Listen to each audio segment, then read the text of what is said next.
So the three items most commonly associated with Robert Emmet's rebellion of 1803, the last of the United Irish rebellions, are Robert Emmet's flag, Robert Emmet's proclamation, and a special invention for Robert Emmet, a folding pike. So if we start with the flag, it's very similar to a lot of United Irishman flags. Generally, they were all green in colour.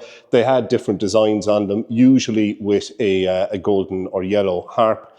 And they were all based on the United Irishman's seal or logo, which was a harp that had a kind of pike or spear running through it, sometimes with the cap of liberty on top. And flying from the top of that over the harp would be the word equality.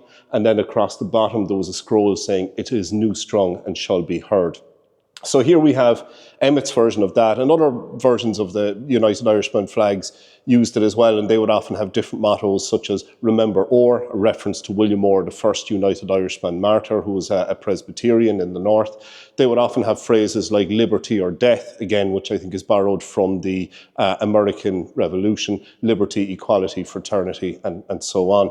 So here we have the kind of maid of Erin, as it's often called, harp. You have a pike or a staff in the background, and on top of it, this red hat is called a figrum. This is the cap of liberty. This again is showing the inspiration of the French Republic and the French Revolution in Ireland. And again, the motto from the United Irishman seal, equality. It is new strong and shall be heard. In other words, the voice of the Irish people, the voice of republicanism. So that's the flag that Robert Emmet's rebellion used. And then this is the proclamation that Emmet actually had printed up, and he was planning to distribute it during the Rising. Now, when we think of proclamations, we always think of the proclamation of the Irish Republic in 1916.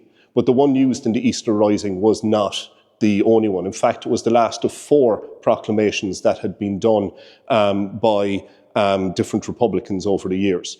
The first proclamation was written by John and Henry Shears, United Irishmen from Cork. They were members of the Leinster Directory of the United Irishmen, but they were actually captured before they could finish writing it and distribute it. The second proclamation is Robert Emmet's in 1803. The Fenians also issued a proclamation in March of 1867, and for my money, that is the best of all the 4 proclamations.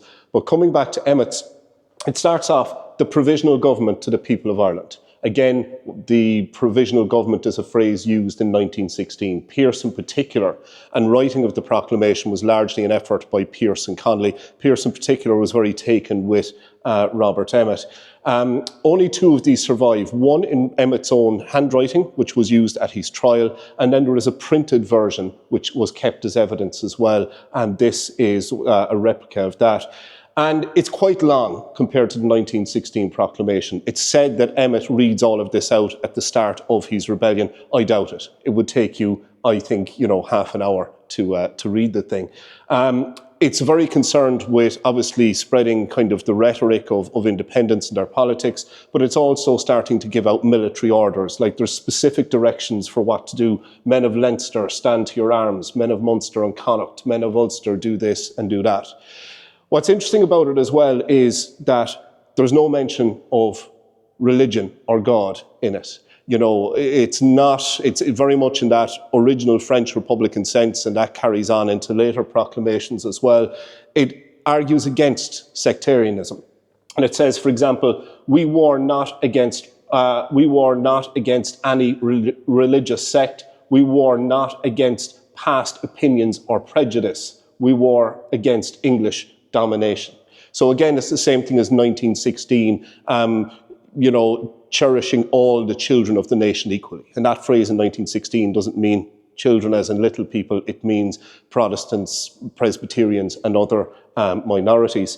And the other interesting thing about it is it actually very much again in the French Republican side abolishes all church property and nationalises it and abolishes all church tithes. So in this republic, it is going to be very much a secular republic on the lines of the French Republic. So that's the flag and the proclamation. And the last thing associated with Robert Emmet is this, the folding pike.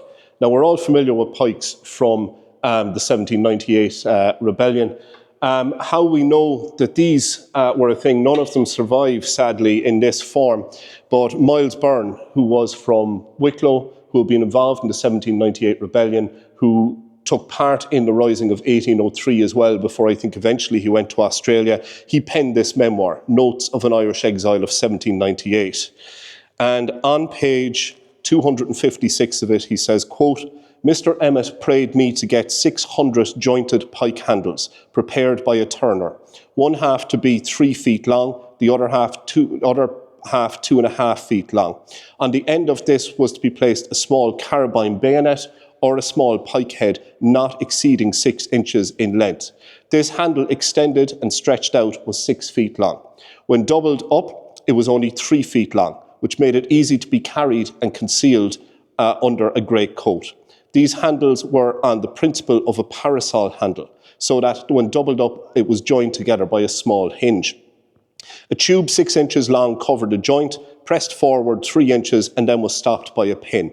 A small spring started up behind it to keep it and the joint equal on both sides. Thus, it became quite solid and easier managed than a soldier's musket and bayonet. With this weapon and a blunderbuss slung with a belt from a man's shoulder, he had a great advantage in close quarters with the enemy, and it was much easier to charge the blunderbuss than the musket. So this, I think, is probably the first weapon ever designed particularly for urban street fighting in Ireland. It works as described there. When folded up, it's 3 foot long, would be very easily concealed under a coat.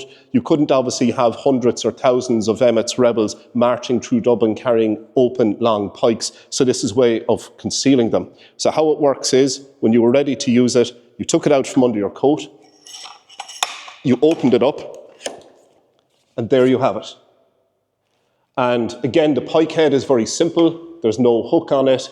It's not like a halberd, it doesn't have an axe. But the idea was that when they would take Dublin Castle, they would disarm the redcoats, the British soldiers, with these, and then they would have proper firearms. And if you look at it, the length of it, it's far in excess of what a British soldier would have with his brown bess bayonet. So they are the three, I suppose the material culture, the 3 items most commonly associated with Robert Emmet's rebellion, apart from, of course, the butcher's block on which he was executed and Robert Emmet's death mask.